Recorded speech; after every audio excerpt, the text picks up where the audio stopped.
Regan Slaymaker for Radiant.Green. I have the pleasure to be joined by the head of Powerful Women, Georgina Worrall. Georgina, how are you today?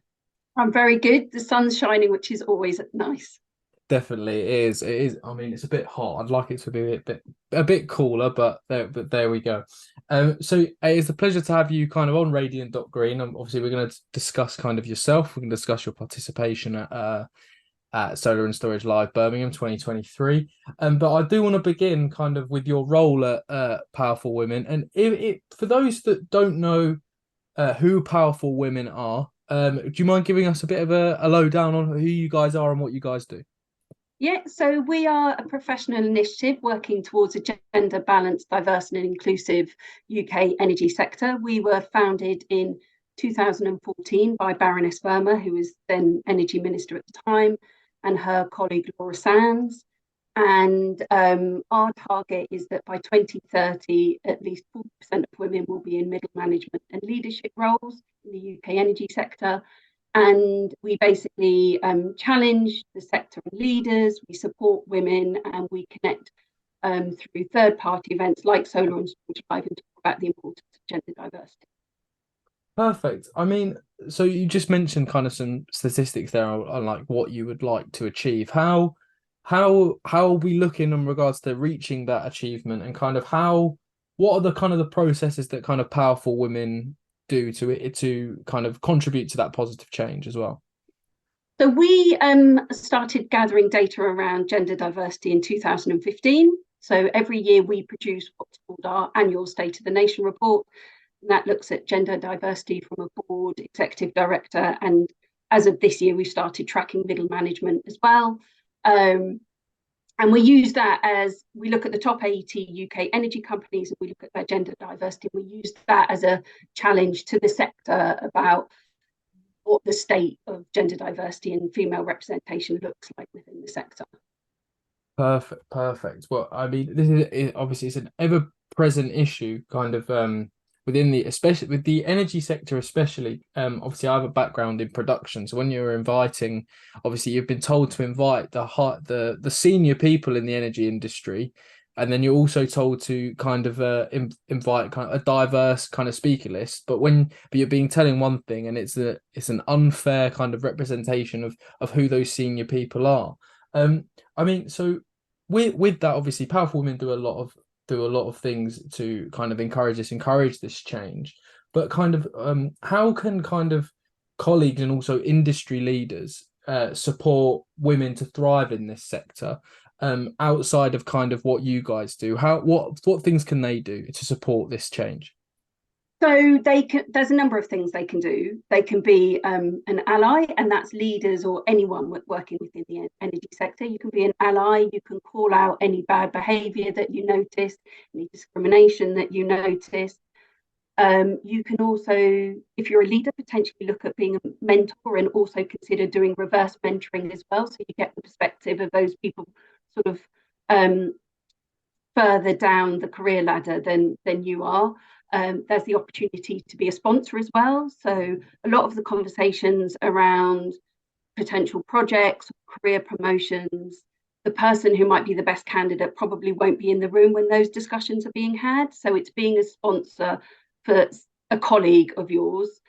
And then there's just, connecting with people, talking to colleagues about, from underrepresented groups to get an understanding of what their lived experience is like working within the sector and, where there's opportunities to listen to TED Talks or read reports or anything. It's just educating yourself so you know how you can support your colleagues in the best way.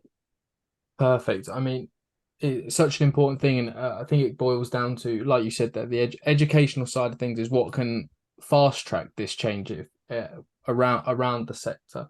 Kind of obviously, you said you've been founded for a few years now. Kind of, have there been any kind of, especially when you come to kind of what the industry can do when taking up powerful women's advice with these things? Have there been any particular kind of challenges when kind of implementing this positive change? Has there been any pushback? So I think we're very fortunate. So we have a cohort of 16 CEOs from the major UK energy companies who sit on our Energy Leaders Coalition. And together with them, there's the CEO of Ofgem and the North Sea Transition Authority. And they meet 5 times a year to talk about what they are doing as leaders to drive change. So that's really great because they are very present, they are very open, they want to share best practice. The challenge we have is trying to engage those business leaders who see diversity and inclusion as a bit of a, let me say, sort of fluffy, nice to have, and don't really understand the core business value and the core return in investment that they can get if they do genuinely have a diverse workforce. That sort of, diverse thought process. There's lots of reports out there. McKinsey have done reports showing the business return of investment on having a diverse workforce. So it's the challenge for us is trying to engage with those people who don't really see the benefits. Okay, how kind of has that been? Obviously it boils down to that educational side of things, changing these people's mindset from diversity and engagement in these issues, and changing things for the better. Kind of like how has that been? How has that been? Kind of obviously educating these people who are kind of stuck in their ways of, oh, this is just a nice thing, and not understanding kind of the importance of this.